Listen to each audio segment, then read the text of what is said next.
네, 시청자 여러분 안녕하세요. 오늘의 코인 앵커 문다연입니다. 그간 어떤 이슈들이 있었는지 한번 살펴보겠습니다. 추석을 쉬는 동안 뉴욕 증시와 홍콩 증시가 좀 혼란스러운 모습을 보였습니다. 아무래도 중국을 대표하는 부동산 개발 회사죠. 헝다그룹의 파산설이 그 배경이 됐는데요. 암호화폐 시장도 그 영향으로 하락을 했습니다. 2008년 세계 대공황을 일으켰던 리먼 브라더스 사태가 다시금 재현되는 게 아니냐 이런 얘기도 돌고 있습니다. 먼저 지수부터 체크해 보겠습니다. 나스닥과 다우지수, 또 S&P 500지수 모두 혼조세로 마감을 했습니다. 나스닥은 상승했고요. 다우지수와 S&P 500지수 하락 마감했습니다. 일주일간의 상승률을 보면 3대 지수 모두 강보합권으로 마감을 했습니다. 금은 1750대까지 내려왔습니다. 테슬라는 요즘 상황 좋은데요. 2.75% 상승하면서 금요일 마감했습니다. 코인베이스는 2%대 하락 마감했습니다. 비트코인은 달러 기준으로 43,000선에서 거래되고 있습니다. 오늘의 코인 주요 암호화폐 시황도 보겠습니다. 네, 일주일 사이 큰 변동성을 보이고 있습니다. 비트코인 한화 기준으로 5,200만 원 선에서 거래되고 있고요. 점유율은 40%대 위로 올라왔습니다. 일주일간 큰 상승률 보인 탑5는 테조스, 코스모스, 엑시인피니티, 카바, 비트코인 캐시 ABC입니다. 하지만 상승률 1위 코인인 테조스도 상승률이 20%대인 점을 감안을 하면 지금 시장에서 큰 상승을 보이는 코인들이 적다는 걸 알 수 있습니다. 일단 거래소 악재가 해소가 됐지만 헝다그룹 이슈 때문에 지금 시장이 크게 가지 못하는 모습입니다. 오늘의 코인 이슈도 살펴보겠습니다. 첫 번째 이슈는요. 카르다노가 체인링크와 협력을 맺었습니다. 스마트 컨트랙을 위해 오라클을 통합한다고 합니다. 네, 9월 25일 카르다노 서밋에서 카르다노 팀이 체인링크와의 파트너십을 맺었다고 발표를 했습니다. 앞으로 개발자들이 카르다노 디파이를 위한 스마트 컨트랙을 구축하는 데 도움이 될 것 같은데요.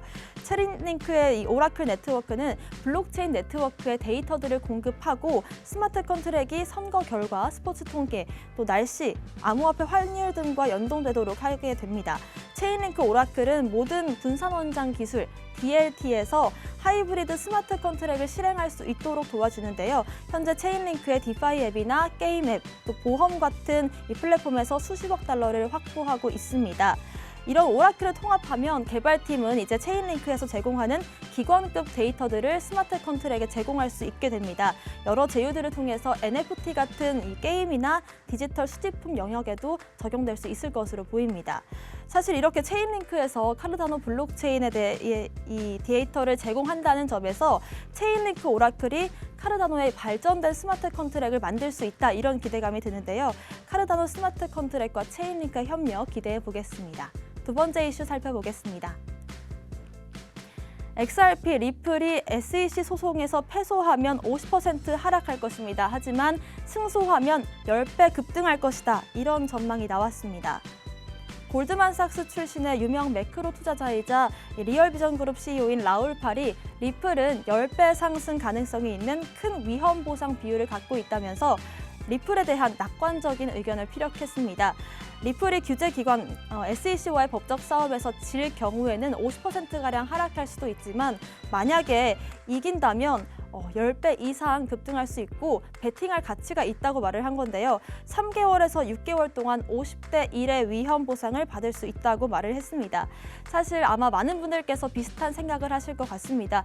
패소를 한다면 물론 가격이 크게 다운이 되겠지만 또 50%가 적지 않은 수치지만 반대로 소송이 유리하게 마무리가 된다면 10배 또 그 이상을 갈 수도 있다라고 보시는 분들이 많은데요. 물론 양쪽 방향 다 생각을 해둬야 될 것 같습니다. 다만 SEC 소송이 지금까지 리플 측에 좀 유리하게 진행이 되고 있다는 점, 그리고 리플이 사용 사례가 많다는 점을 볼 때 좀 긍정적으로 기대해봐도 좋을 것 같습니다. 마지막 이슈 살펴보겠습니다.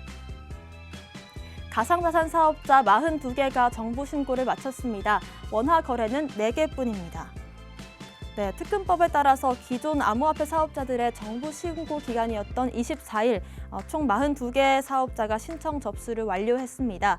ISMS 인증을 받은 43개사 중에서 42개가 금융위원회에 신고를 접수했는데요.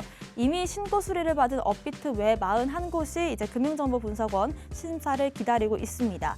가상자산 거래소는 총 29개가 신고를 마쳤는데요. 시중은행의 실명 계좌를 확보해서 암호화폐를 원화로 거래할 수 있는 거래소는 업비트, 빗썸, 코인원, 코빗 4곳으로 좁혀졌습니다.